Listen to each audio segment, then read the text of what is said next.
Hi, I'm Christi Friesen, and I'm here at the Fire Mountain Gems and Beads Jewelry Making Studio, and I want to show you a very quick but very fun little product that you might not have used before.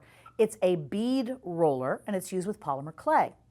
If you haven't played with polymer clay before, it's wonderful. And one of the neat things about using this bead roller is, let's say, for instance, you got this wonderful piece of rock, cabochon, some kind of pendant, and you thought, oh man, if only I could match that exact color. Well, all you've got to do is go to your polymer clay wad and take a look at all your scrap bits. There's bound to be something in the scraps that just matches, and if there isn't, you can make your own. If you haven't done polymer clay before, we have a basics video here at firemountaingems.com that'll walk you through all the steps you need to know to be a professional at using polymer clay. And take it from me, it's so easy. You're going to love it. Okay, so once you've got some scraps, what do we do with it? What's this bead maker thing? Here's some of the finished bits so you can see what we're talking about. It's nothing like mind-blowingly complicated. It's just a way of making some specific bead shapes that are consistent in size and shape. Sometimes you want that necklace that you're making to have beads that all match. Sometimes you don't. But when you want them to match, this is what you want to use. First of all, let me show you. This little thing is very simple. It's got a little piece that snaps in here that allows you to roll it back and forth, and that's how you can make the fun little beads. You can take anything like a little scrap of clay. We made a wigwag. Didn't you make a wigwag with me? Remember the wigwag? You didn't? Well, go back to firemountaingems.com and there's a quickie little wigwag video. Find it, make a wigwag. Then break off a chunk. I know that sounds scary because it was such a pretty thing, but when you've got this little marbleized finish, which the wigwag is, you can take that ball, stick it inside the slot, and all we're going to do now is roll back and forth. See, as you roll, what it's doing is it's forcing that clay into that preordained shape. This particular thing has an oval, a circle, and like a bicone lentil bead shape. So as you roll it back and forth, looky there. Isn't that nice? It's perfectly round, well, oval, perfectly oval shape and consistent. Now you might go, but look, that one and that one, they're not the same size. You said they were the same size. I did. There is a trick to that. You do have to start out with the same amount of clay.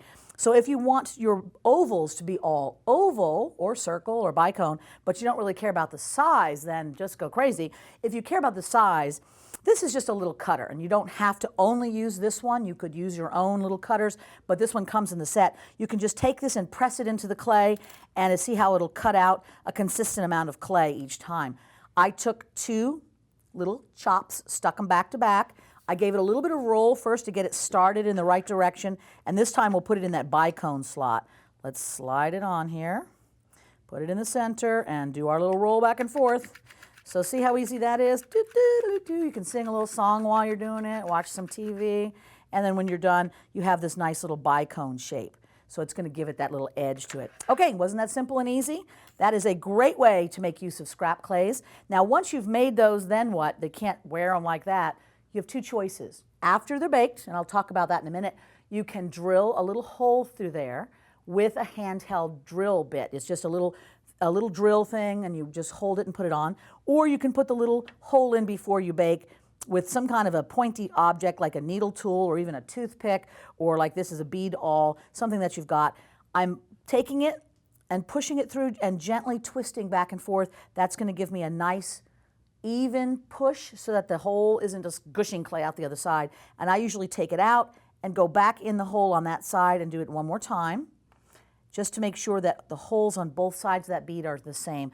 Most needle tools and things like that are tapered, so your tip is always going to be a little bit more narrow than the end of that, so you want to kind of go in on both directions. So now it's ready to bake. You can bake it just like this on your pan or whatever, or you can insert a toothpick or an uncoated wire so that it's resting on the little wire, and fold paper and lay it down so that they're floating in the air with the ends of the wire resting on paper. Bake it that way so you're not squashing the side of the bead. All right, doesn't that sound like fun? Aren't you ready to go make yourself a bunch of beads? Well, all of this stuff, the bead roller and, well, not the scrap clay, you're gonna have to make your own, but the clay to make the scrap clay with, and a lot of other polymer clay supplies are all available here at firemountaingems.com. So I hope you'll have some fun with this. Go find some supplies and just have a great old time making happy little beads with the bead roller.